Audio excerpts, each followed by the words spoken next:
Hello everyone, it is I, Republic Studs here with another Top 10 video. This week we will have a Attack of the Clones, best Attack of the Clones sets LEGO has ever made. Now this one's going to be fun, because this is the movie that starts off with Clone Wars, and we hear Obi-Wan talk about it in episode 4, and shockingly enough, there are only like 19 Attack of the Clones sets, which is bonkers. All the other movies at least have like 40, or at least all the ones that have been around a while. And it's kind of pathetic, but it just gives, because there are so many good ones, it just gives you so much to work with. But with that said, subscribe, and we're just going to get right on into it. For my first pick, at the number 10 spot, is set 75015, the Corporate Alliance Tank Droid, coming out in 2013 with 3 figures, 271 pieces, and retailing at $20. This set, and the figures are all just amazing. Jango Fett is one of the cheapest. This is one of the cheapest ways you could easily get Jango. I remember getting this one as a kid specifically for him.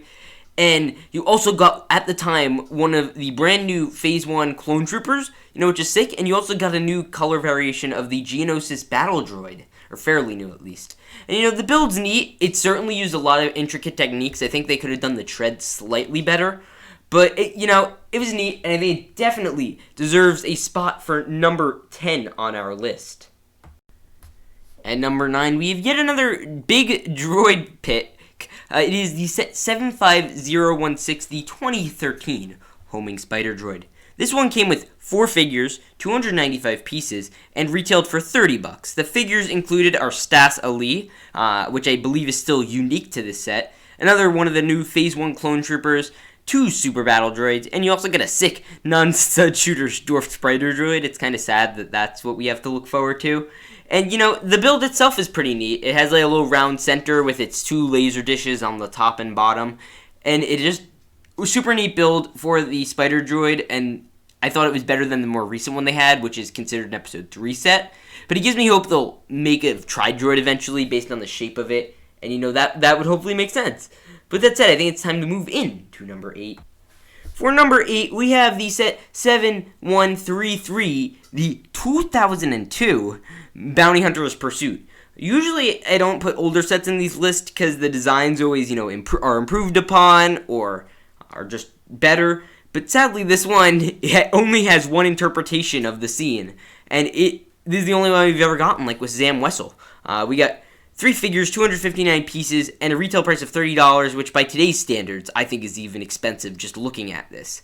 But it comes with Anakin Skywalker and Obi-Wan Kenobi, both with their yellow heads, and again, the only ever Zam Wessel figure, which is crazy, considering she at least probably had like 4 minutes of screen time, I'd assume. She had a dual printed head, which was pretty new for the time, with one with her Claudette appearance, one with her human appearance. And the builds are also really neat for speeders, and we certainly would stand out. They would certainly stand out in your LEGO Star Wars collection, and I kind of wish I got these because they're just so cool. And number 7, I have chosen one of the first Attack of the Clone sets, the first one listed on Bricklink at least. It is set 4478, the Geonosis Fighter, coming out in 2013 with 170 pieces, 4 figures, and a price of $20, which, it sounds expensive back then, probably not that much now, but it's seriously sick. You get 2 Geonosis, which back then were neat. They were like full-on hard plastic instead of like a mushy stuff like with the Poggle the Lesser figure. And you got a Geonosis cannon, which became a staple of Geonosis builds, as well as a Geonosis fighter. For $20 back in the day, I could see this being a very big pickup, and definitely deserves the number 7 spot easily. At number 6, we have the sick set 75017, the Duel on Geonosis. This one's just freaking phenomenal. I love this one. Clockade in with 4 figures, 391 pieces, and retailing for $40. And back in 2013, I believe, was just groundbreaking. We get the brand new Yoda with the new head mold, which was the reason I wanted this set. And it also came along with the most modern and recent rendition of Count Dooku. Believe it or not, we haven't gotten a Count Dooku for 7 years, which is bonkers. And we also get Poggle the Lesser, which is Pog, and you also get a pretty neat little Solar Sailor droid, which is really cool. And all the figures are just absolutely stunning. and they're the droid is super detailed, the Yoda is super detailed, the Dooku's the most detailed it gets. I mean, if you look at Poggle, that figure is insane. But the build is also epic. You can literally have Yoda, like, fly around. It's crazy. I love that. And it also comes with all these different stands and things you can throw around with the Force. And there's even, like, a really decent-sized landing platform you could put Count Dooku's speeder on, which is epic. And, just more pretty neat and cool features. You could drop the little log that's supposed to be dropped on Obi-Wan and Anakin. I can't say enough nice things about this set. At number 5, it is time for one of the only versions of this set. Again, it is set 7153 Jango Fett Slave 1. Now, this is the only Jango Fett Slave 1 LEGO has ever released, or Jango Fett's version of the Slave 1.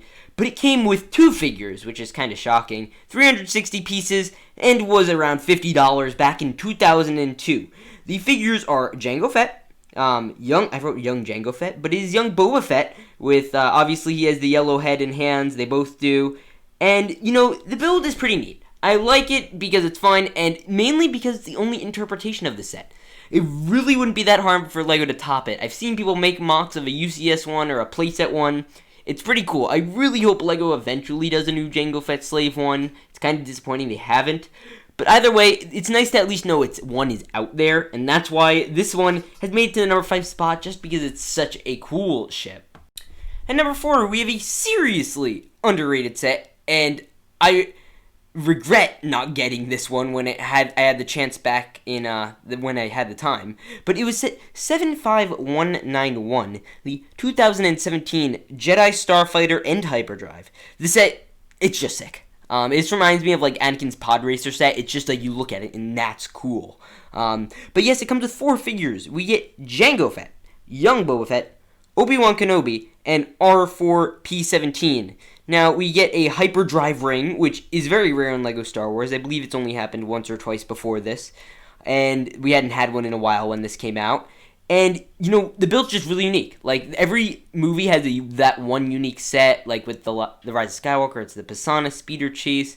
I think with Episode 1, it's the Gungan Sub. I think this one is it, because the hyperdrive ring is such an odd, build. You wouldn't think LEGO would make it, but I'm glad they did. And, it's just really neat the way that the clear pieces hold it up. And I think it definitely just is cool how you slip it right onto the ring. And yeah, with that said, let's move into the next pick. At number 3, we get into the best sets and some of the best LEGO Star Wars sets LEGO has ever made. Maybe even the best LEGO sets LEGO has ever made. It's up there. But it is set 75019, the 2013 ATTE. Yes, ladies and gentlemen, the ATTE, which originally went for $90, now going for a grand total of $200 used, which bonkers. But this set, we got 5 minifigures, 794 pieces, and it retailed for $90. You get Mace Windu, Coleman Trevor, a Clone Trooper Commander, a Phase 1 Clone Trooper in yellow, a droid Geonosis Commander, and a plain Geonosis Battle Droid. Now, this was our first real, decent Attack of the Clones Geonosis ATTE. We had gotten an ATTE back in 2008, I believe, with the Clone Wars set, and we had also gotten one way back in 2002, and it looks like garbage. That's why it's not on here.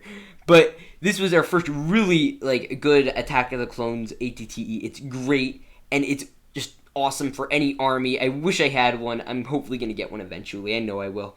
But yeah, so this is just an awesome set, easily deserving this number 3 spot. Now, the number 2, the 2 next ones are going to shock you.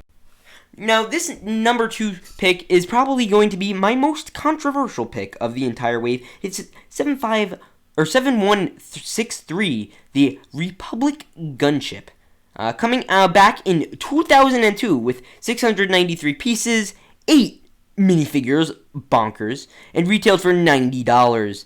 Now, this set, you got 4 Episode 2 Clone Troopers, which is unheard of in any set today other than a battle pack. 2 Blue Super Battle Droids, all these figures now are worth $50 each or something crazy. A Droideka, and the very famous and beloved Jedi Bob. That's part of the reason why he's up here. This is up here. But this set is the first of its kind, and it paved the way for a whole new gunship craze that we are experiencing now. People in the Instagram community, you know what I'm talking about. But let's move into our number 1 spot. Well, I'm sure this wasn't hard to guess. I mean, it's pretty darn obvious. But it is set 75021. Yes, those infamous numbers. The Republic gunship back in 2013. But coming with 7 figures, 1,175 pieces, also being the largest Attack of the Clones set. And it came out in 2013 for $119.99. And first off, let's get to the figures. Let's get out of the way. We have a Maroon Clone Trooper Captain in Phase 1 variation, a Phase 1 Clone Trooper Pilot, 2 Dark Gunmetal Gray Super Battle Droids, as well as Obi-Wan Kenobi, Anakin Skywalker in his Episode 2 attire, Padme Amidala in her ripped shirt, and this set is just, oh my gosh, fantastic. We'll get into it now, but it is just beautiful. Except for maybe, like, the bubble turrets, those are, I can see it, and the doors not closing all the way. Like, I would have rather had full closing doors and no bubble turrets, but I get what they're doing. It's a playset, and that's the big draw of gunships, is they're not supposed to be, like, accurate to minifig scale or anything. They're just there to be perfect for all of your playset needs, and, you know, that's why I think I like them a lot. They're just, you'd fit all your favorite armies in there. It is really cool. But, yeah, so this set is just amazing. Everyone loves it. Can't wait for the new gunship UCS set, which is sick. And all the features it has is just crazy. It has a holding space for clone troopers, and I think giving it the number 1 spot, everyone will agree upon. I don't think there's any argument around this. But yeah, that was the special, very, very special Attack of the Clones top sets. Now, I wanted to give a little bit of a clarification on this series. Now, I was originally planning to do this for every era of Star Wars, but I'm basically going to stop after probably The Mandalorian. I just am not that excited to do ones on, like, the prequel, or not the sequels, or Star Wars Resistance. I'm still going to be doing Star Wars Rebels and all those, which should be cool, but I probably won't be doing the prequels. And after that, I'll probably be doing a top minifigures from each series, so I claim that idea. But yeah, with that said, I hope you guys all enjoyed. Please remember to like, subscribe, turn on the notification bell, do all the other things. And I'll see you all in the next one. Peace out, and stay awesome.